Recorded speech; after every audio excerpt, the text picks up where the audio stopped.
તારી ઈચ્છા તું મારા લાઈનમાં પકડો. અનિરુદ્ધભાઈ, કચ્છ માટે સ્પેશિયલ વ્યવસ્થા શિક્ષણ વિભાગ માટે ખાસ કરી છે, શિક્ષકોની ઘટના ધ્યાનમાં રાખીને શું છે અને કઈ દિશા તરફ સરકાર આગળ વધે છે? હું સમગ્ર કચ્છ જિલ્લા વતી ગુજરાત સરકારનો આદરણીય ભૂપેન્દ્રભાઈ પટેલ સાહેબનો ખૂબ ખૂબ આભાર વ્યક્ત કરું છું કે કચ્છ જિલ્લાના શિક્ષકોના ઘટની સમસ્યાને સમજીને એમણે આજે સકારાત્મક રીતે જે નિર્ણય લેવાયો છે એના માટે હું આવકારું છું અને ખૂબ ખૂબ અભિનંદન સાથે આભાર પણ વ્યક્ત કરું છું સમગ્ર કચ્છ વતી. કચ્છ જિલ્લો એક બોર્ડર ઉપરનો જિલ્લો છે, 1/4 ઓફ ગુજરાત છે અને આટલા મોટા જિલ્લાની અંદર શિક્ષકો વર્ષોથી નોકરી કરતા હતા, પરંતુ એમને પણ એમના વતને જવાનું હોય, એમને એમના ઘર નજીક જવાનું હોય ત્યારે નિયમાનુસાર એમણે પોતાની બદલી માંગી હોય અને બદલી થઈને જતા હોય ત્યારે કચ્છની અંદર શિક્ષકોની ઘટ પડતી હતી.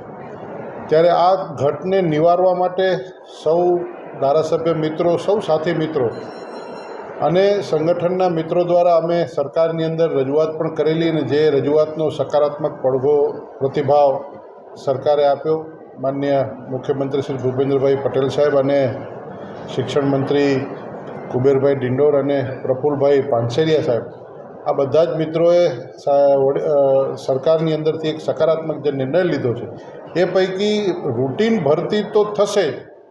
પણ એ ઉપરાંત ધોરણ 1 થી 5 માટે 2500 શિક્ષકોની ભરતી અને 6 થી 8 માટે 1600 શિક્ષકોની ભરતી, વધારાના 4100 શિક્ષકોની ભરતી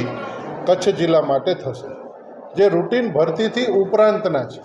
જેની અંદર કચ્છના સ્થાનિક લોકોને ભરતી કરવામાં આવશે અથવા તો અને જેની ભરતી થશે એને રિટાયરમેન્ટ સુધી ત્યાંથી બદલી કરવામાં નહીં આવે. એટલે જે કચ્છની જે શિક્ષકોના ઘટની સમસ્યા છે એ સમસ્યાનો હવે અંત આવશે. આમ કુલ મળીને રૂટીન ભરતીથી ઉપરાંતમાં 4100 શિક્ષકોની ભરતી માટેની મંજૂરી રાજ્ય સરકારે આપી છે, એનો હું આભાર વ્યક્ત કરું છું.